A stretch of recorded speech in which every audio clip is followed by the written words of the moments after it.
The new photo mode in Gran Turismo 7 adds some excellent features for more effects we can put into our photos. Today we're going to go over some of those and I'm going to show you how to set up a nice drift shot. First of all, in Scapes, they've got some drift presets where you can go in and just take the shot and you'll see what they have set up for you to do. That's great and all, but not everyone, sometimes you want to take pictures of your own cars and you want to put them into the shot. So if you go in to the car settings menu and hit change car, it's actually going to place your car exactly as the other car was set.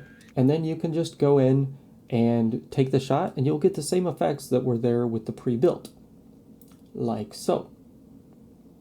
That's great and everything, but what if instead of hitting change car, you accidentally delete it? Now when you go in and put your own car into the shot, it's going to just place it statically. No turn, no angle. And if you take your shot, you're not going to have any of your drift effects, no smoke.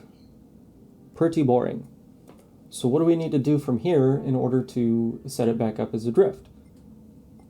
First of all, if you go into drift settings here, this is new, we can toggle this on, which is going to get us a good start at least.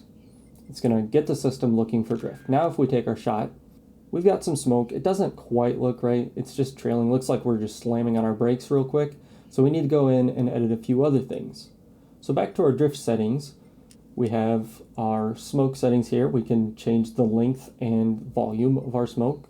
You're almost always going to want that at 3.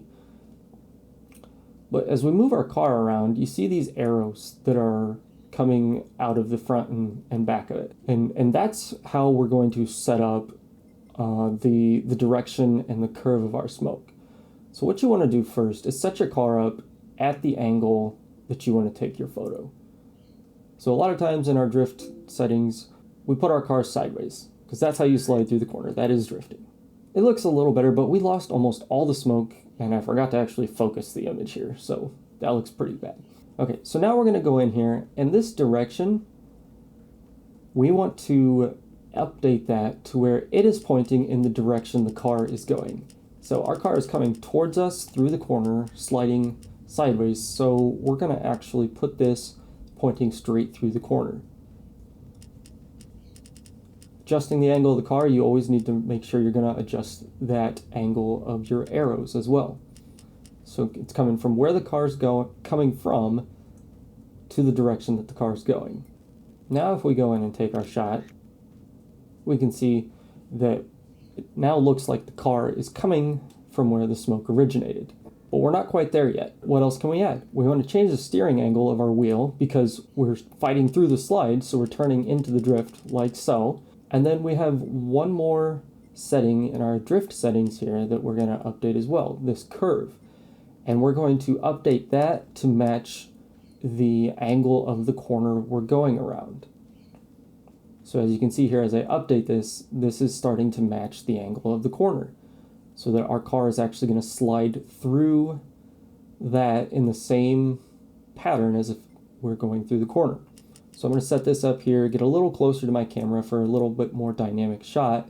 Okay, that looks a little better, but as you can see, we don't have the smoke effect as dominant as it was in the pre-built photo with the Viper, as you can see here. So what are we missing? First of all, we want to slow our travel speed down a little bit.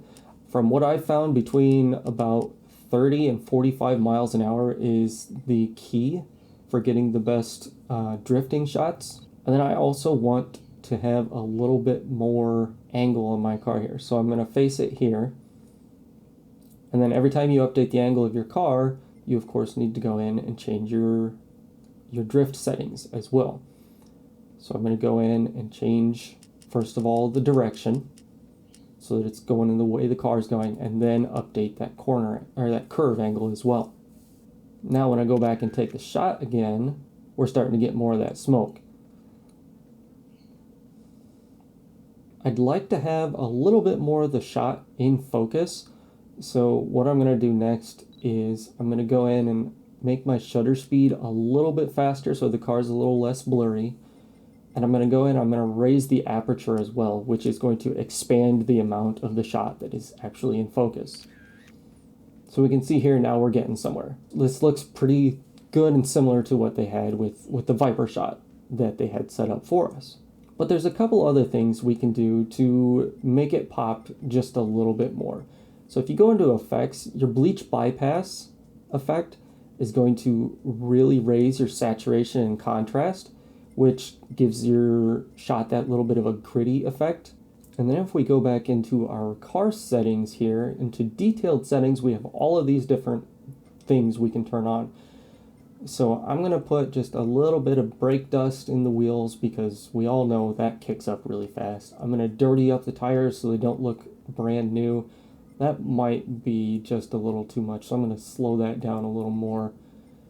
We can add scratches and dents to the car just a little bit because, you know, gravel and everything gets kicked up.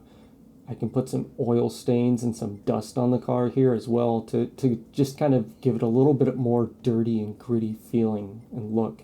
And now when I come in here, focus my shot right here on the front corner of the car. And there we go. There's a nice gritty, lot of smoke, a lot of angle. If you like what we're doing so far, make sure to like and subscribe. Leave me a comment on what cars you'd like to see in a cool drift setup, and I'll see you all soon.